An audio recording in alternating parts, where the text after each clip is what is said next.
Friends, ఇదేంటంటే సంక్రాంతి పండుగకి మా ఇంట్లో మురుకులు చేస్తారనమాట. అది ఎలా చేస్తున్నారనేది ఇప్పుడు మా అత్తయ్య చేస్తుందనమాట. నేను అది వీడియో తీశాను. సో దీనికి మురుకులకి కావాల్సిన పదార్థాలు అంటే బియ్యం, శనగపిండి, ఉప్పు, కారం, కొంచెం పసుపు వేశారు. సో ఉప్పుని ఏం చేశారంటే నీళ్ళల్లో కలిపేశారనమాట. ఇది డైరెక్ట్గా ఉప్పు వేయకుండా ఉప్పు నీళ్ళలో కలిపి ఆ నీళ్ళని పిండిలో కలుపుతున్నారనమాట. సో దీనికోసం ఏంటంటే ఒక పెద్ద గిన్నె తీసుకున్నారు. ఈ గిన్నెలు ఏంటంటే మనం కలిపే విధంగా ఉండేటట్టు ఆ గిన్నెని తీసుకున్నారు.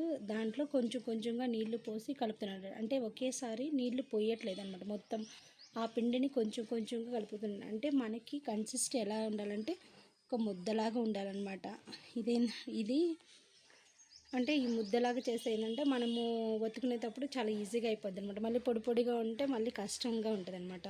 సో అందుకని ఇట్లా కలుపుతున్నారు. ఇది మా మా పక్కన ఒక అమ్మాయి అంటే అమ్మాయి వచ్చి కలుపుతుంది. మా అత్తయ్య నన్ను అడిగింది. నాకైతే అది అసలు కలపడం కూడా రావట్లేదు. ఆ అమ్మాయి చూడండి ఎంత బాగా కలుపుతుందో. పల్లెటూరులో ఉంటే ఇదే మనకి మంచి బెనిఫిట్. ఏమైనా వంటకాలు చేసుకున్నా మనకి ఇంకొకరు వచ్చి హెల్ప్ చేస్తారు, మనం వెళ్ళి ఇంకొకరికి హెల్ప్ చేస్తాము. అది బాగా షేరింగ్ చేసుకుంటాం అనమాట. కానీ ఇక్కడ టౌన్లో అయితే మన ఇంట్లో మనమే చేసుకోవాలి. ఈ అమ్మాయి మా పక్కన అమ్మాయి అనమాట. వచ్చి చూడండి ఎంత బాగా పిండి కలుపుతుందో.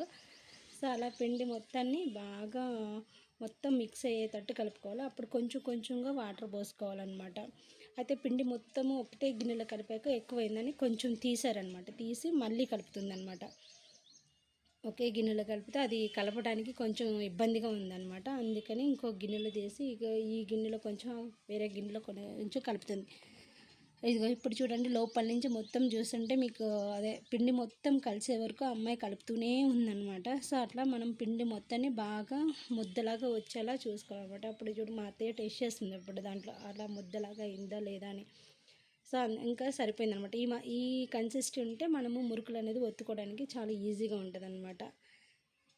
అందుకని అట్లా ముద్దలాగా వచ్చే వరకు ఒకేసారి నీళ్ళు పోసుకోకూడదు. అలానే మొత్తం ఒకేసారి కలుపుకోవాలి. కొంచెం కొంచెంగా కలుపుకుంటే ఇంకా ఏం చేస్తామంటే ఆమె కలిపేసిన తర్వాత ఇప్పుడు బయట పొయ్యి పెట్టిందనమాట. కట్టెల పొయ్యి మీద చేస్తుంది. గ్యాస్ మీద అయితే చాలా టైం పట్టిద్దని కట్టెల పొయ్యి మీద ఏంటంటే ఈజీగా ఉంటుంది. ఇంకా మా పిల్లలు ఇద్దరు ఒకరు కట్టెలు ఒకరు షేర్ చేసుకుంటున్నారు అనమాట. వాళ్ళ నాయనమ్మకి హెల్ప్ చేస్తున్నారు. నేను మాత్రం వీడియో తీస్తున్నాను. సో దీనికోసం ఏంటంటే బయట పొయ్యి పెట్టారు మా వారు. బయట పొయ్యి పెట్టి ఒక పెద్ద కళాయి పెట్టారు. కళాయిలో నూనె పోస్తున్నారనమాట. ఈ కళాయిలో ఏంటంటే దీంట్లో కట్టెల పొయ్యి మీద ఏంటంటే మనకి తొందరగా వంట అనేది తొందరగా వచ్చిద్ది అనేది పొయ్యి మీదే చేస్తారు. పల్లెటూరులో ఏంటంటే ఏ వంటకాలైనా సరే మ్యాక్సిమం పొయ్యి మీద చేస్తారు. గ్యాస్ అనేది అసలు వాడరు. ఇప్పుడు అక్కడి నుంచి ఇక నీళ్ళు ఎత్తుకొని వస్తుంది మా పెద్దమ్మ అనమాట. ఇవేంటంటే వాటర్ మాకెళ్ళి ఏంటంటే ఇంటింటికి ఏం రావు. మనమే వెళ్ళి అక్కడికి వెళ్ళి వాటర్ ఉంటుంది అనమాట. ఒక ట్యాంక్ లాగా అక్కడికి వెళ్ళి అక్కడి నుంచి తెచ్చుకోవాలి. మా ఊర్లో అయితే వాటర్ ప్రాబ్లం చాలానే ఉంది. ఇంకా ఇప్పుడు నెక్స్ట్ ఏం చేస్తారు, పొయ్యి మంటేసి ఇంకా మా పిల్లలు యుద్ధానికి రెడీ అయినట్టు అన్నీ చెక్ చేస్తున్నారనమాట.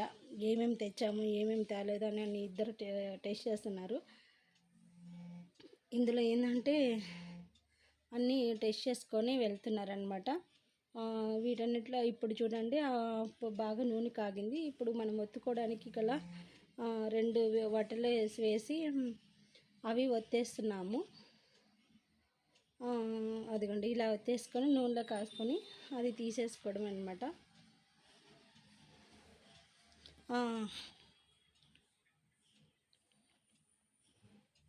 అత్తయ్య మురుకులు చేయడం స్టార్ట్ చేసింది. సో ఈలోపు పవర్ పోయిందనమాట. పవర్ పోయినా సరే కరెంట్ లేకపోయినా అలాగే మురుకులన్నీ చేసేసింది. Thank you. This is my pest